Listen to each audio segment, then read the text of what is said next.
Hujambo na karibu mtazamaji wa Zone Media. Naitwa Victor Moshi. Taarifa kubwa ambayo niko nayo siku ya leo ni kuhusu mzozo ambao unazidi kuendelea katika ukanda wa Gaza, ambapo Israel kupitia jeshi lake la IDF linazidi kufanya mashambulizi katika ukanda wa Gaza, lakini vile vile Hamas pia inaendelea kupambana na Israel ikitanua mapana yake katika kushambulia Gaza. Maelfu ya watu wanazidi kufariki dunia karibia kila siku, na majanga makubwa ya njaa yanazidi kutokea katika ukanda wa Gaza, lakini vile vile hali ya kimaisha imekuwa ni tata kidogo baina ya raia wa Gaza ambao wamekuwa wakipitia wakati mgumu kufuatia mashambulizi ambayo yanazidi kufanywa na IDF katika ukanda wa Gaza. Na taarifa ambayo kwa sasa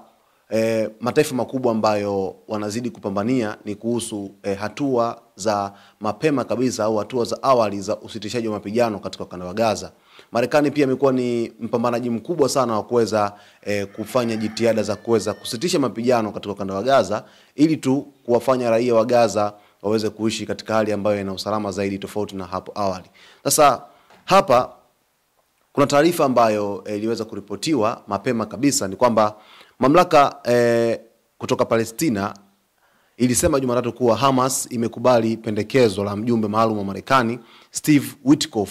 kuhusu usitishaji mapigano Gaza, lakini afisa mmoja wa Israel alikanusha kuwa pendekezo hilo limetoka Washington na kuongeza kuwa hakuna serikali ya Israel inayoweza kukubali. Sasa hapa kama kuna ukinzani, kwa sababu mjumbe wa Marekani Steve Witkoff yeye yupo kwenye jitihada za kuweza kuwakilisha Marekani kwa ajili ya kufanya makubaliano na Hamas na Israel ili kuweza kusitisha mapigano katika ukanda wa Gaza. Na mapigano ambayo yanatakiwa sitishwe ni ndani ya muda wa siku 70 bila silaha yoyote kuweza kuruka kwenda kwa binadamu, yani kwenda katika eneo la mtu yoyote, aidha Israel au upande wa Palestina katika ukanda wa Gaza. Na hatua hiyo ambayo inaweza kuchukuliwa na Marekani, Israel imekanusha taarifa hizo kwa kusema kwamba hilo agizo halijatoka Israel bali limetoka katika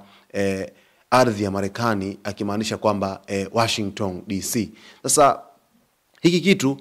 Witkoff pia alikana kuwa Hamas imekubali ofa yake ya makubaliano ya mateka na usitishaji mapigano Gaza, akiambia Reuters kwamba kwa kile alichokiona ni haikubaliki kabisa kwamba pendekezo linalojadiliwa sio lake. Kwa hiyo unaona kabisa kwamba Witkoff naye pia alikuja kukana kwamba Hamas kuhusu hatua yake ya kukubali ofa yake ya makubaliano ya kuweza kuachia mateka, lakini vile vile na kusitisha mapigano. Na afisa mwingine wa Palestina aliye karibu na Hamas aliambia shirika la habari la Reuters kwamba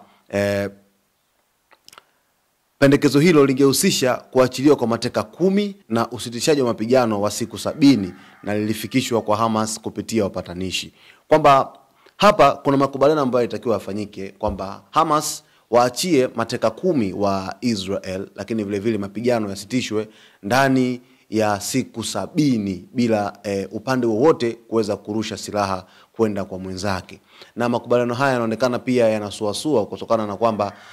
waziri mkuu wa Israel Benjamin Netanyahu amepigilia msumari kwa kusema kwamba yeye endapo mapigano yatasitishwa basi ni kuona kabisa kwamba Hamas hawapo tena kwenye ramani ya Palestina, kwa sababu ni kundi ambalo limekuwa likisumbua sana Israel kutokana na shambulizi lake la Oktoba 7 mwaka 2023 iliweza kufanya na kuweza kusababisha watu zaidi ya 1200 kufariki dunia na watu 251 walichukuliwa mateka katika ardhi ya Israel. Chanzo kilisema kwamba pendekezo linahusisha kuachiliwa kwa mateka 10 wa Kiyahudi walioko hai, walioko mikononi mwa Hamas kwa makundi mawili kwa masharti ya usitishaji mapigano wa siku 70 na kuondoka kwa sehemu kwa majeshi ya Israel kutoka ukanda wa Gaza. Na nikwambie mtazamaji, hiki kitu ambacho IDF wanakifanya katika ukanda wa Gaza, kukaa muda mrefu katika ardhi ya Gaza, ndicho ambacho kinawakera wa Houthi wa Yemen kwa kuendelea kufanya mashambulizi ya hali ya juu katika ardhi ya Israel kwenye baadhi ya maeneo ukiwemo uwanja wa ndege wa Ben Gurion. Na Houthi imekuwa ikitekeleza mashambulizi mbalimbali ikisema kwamba itaendelea kuunga mkono wa Palestina, kuwasapoti kwa kila hali na kwa kila namna kutokana na kile ambacho wanafanyiwa na Israel baada ya kuweza wanajeshi wake kukita kambi baadhi ya maeneo pale Gaza na kuzidisha mashambulizi kila siku, ambapo hadi kufikia sasa kwa mujibu wa taarifa za Wizara ya Afya kutoka Palestina ni kwamba watu zaidi ya 54,000 wamekwisha fariki dunia kufuatia mashambulizi makali ambayo yanazidi kuendelea katika ukanda wa Gaza. Lakini vile vile makubaliano haya ambayo yanazungumziwa hapa ni kwamba yanahusisha kuachiliwa kwa idadi ya wafungwa wa Kipalestina kutoka Israel, wakiwemo mamia wanaotumikia vifungo virefu. Kwamba Hamas ni kama vile wanatafuta ile nusu kwa nusu, kwamba wao waachie mateka, lakini vile vile wafungwa wa Kipalestina ambao wako Israel wanaotumikia vifungo vyao waweze kuachiliwa. Lakini pia afisa wa Israel alipuuzia pendekezo hilo akisema kuwa hakuna serikali inayowajibika inayoweza kukubali makubaliano kama hayo, na akakanusha kuwa ni pendekezo la Witkoff. Kwa hiyo maafisa wa Israel kama wanamtupia mkono Witkoff kwamba yeye ndiyo pendekezo lake. Witkoff baadaye tena akaja kusema kwamba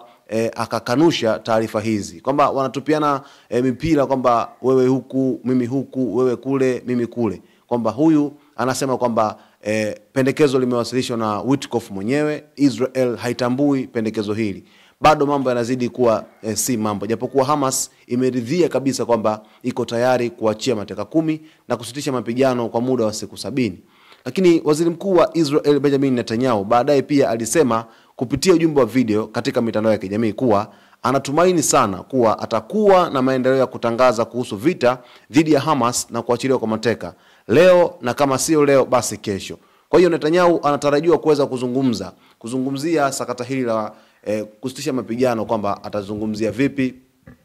na yeye mwenyewe Netanyahu anatazama vipi sakata hili, kwa sababu yeye ndo waziri mkuu na ndo kiongozi pale Israel. Kwa hiyo ana kauli thabiti kabisa juu ya sakata hili ambalo linazidi kuchukua taswira kubwa sana, huku baadhi ya mashirika mbalimbali yakizidi kutoa misaada kwenda kwa raia ambao ni waanga wa vita hivi pale Gaza, huku waathirika wengi wakiwa ni watoto na wakina mama. Mnamo Machi 18 Israel ilimaliza rasmi makubaliano ya kusitisha mapigano ya Januari na Hamas na kuanza upya kampeni yake ya kijeshi Gaza. Kwa hiyo Israel kupitia makubaliano ya awali ya kuweza kusitisha mapigano kwa muda wa siku 60, zilipofika Israel ikakiuka makubaliano yale na kuendelea na mashambulizi katika ukanda wa Gaza, ambapo ilianza mashambulizi yake na operesheni zake zikazidi kutanuka katika ukanda wa Gaza. Kumekuwepo na video mbalimbali zimekuwa zikisambaa zikionyesha Israel kwa jinsi gani walipokuwa wakifanya mashambulizi katika ukanda wa Gaza na kusababisha athari kubwa sana, watu wakipoteza maisha, lakini vile vile majengo yakiharibiwa kwa kiasi kikubwa sana. Lakini vile vile Hamas imesema kuwa iko tayari kuachia mateka wote waliobaki waliotekwa na wapiganaji wake katika mashambulizi ya Oktoba 7, 2023 kwenye jamii za kusini mwa Israel, na kukubali usitishaji mapigano wa kudumu iwapo Israel itaondoka kabisa Gaza. Kwa hiyo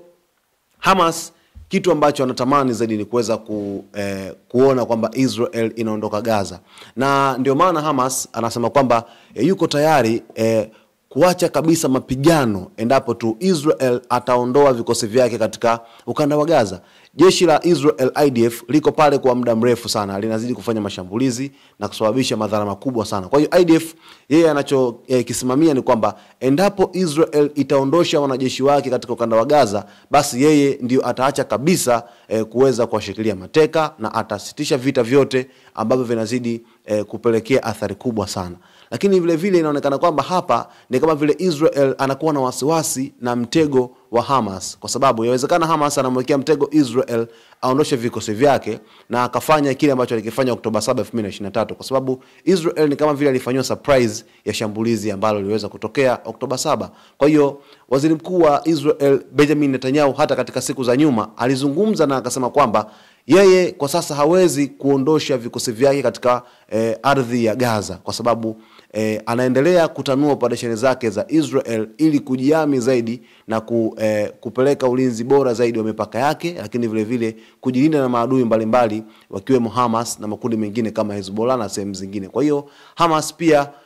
ombi lake kubwa ni kwamba vita hivi viweze kusitishwa tu mara moja, kwa sababu anaona madhara makubwa yanayotokea, anaona jinsi gani raia wanataabika ndani ya Israel, lakini vile vile wamekuwa kiteseka kwa kupata shuruba nzito kabisa kutokana na hiki ambacho kinaweza kutokea katika ukanda wa Gaza. Sasa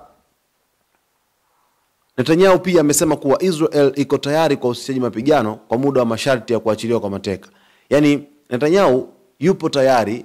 kusitisha mapigano kwa muda tu ambao utakuwa wa masharti ya kuachiliwa kwa mateka wa Israel walioko Palestina ambao wameshikiliwa na Hamas, akisisitiza kuwa vita vitaisha tu pale Hamas itakapoangamizwa kabisa. Netanyahu anataka aiangamize Hamas ndipo vita vitaweza kuisha, lakini Hamas wanataka warudishe mateka wote endapo tu Israel ataondoa vikosi vyake katika ardhi ya Gaza. Kuna ukizani mkubwa sana juu ya mzozo huu, na rais wa Marekani Donald Trump aliahidi kwamba akiingia madarakani atakwenda kumaliza mzozo huu mara moja, lakini inaonekana mpaka sasa hakuna jitihada za moja kwa moja zinazochukuliwa na viongozi wa Kimarekani, lakini vile vile hata rais mwenyewe juu ya kusitisha mapigano, licha ya kuwa Netanyahu alikuwa na Marekani akazungumza na Trump, walizungumza mambo mengi sana juu ya mzozo wa Mashariki ya Kati. Lakini hadi sasa mgogoro huu unazidi kuwa ni athari kubwa sana kwa wananchi wa Gaza, lakini vile vile bado maisha yanazidi kuwa magumu sana katika ukanda wa Gaza. Kwa hiyo IDF pia inazidi kutoa taarifa kwa watu kuweza kuhama maeneo mbalimbali, ambapo hapo jana tu iliweza kuzungumza kwamba watu watoke eneo la Khan Yunus kusini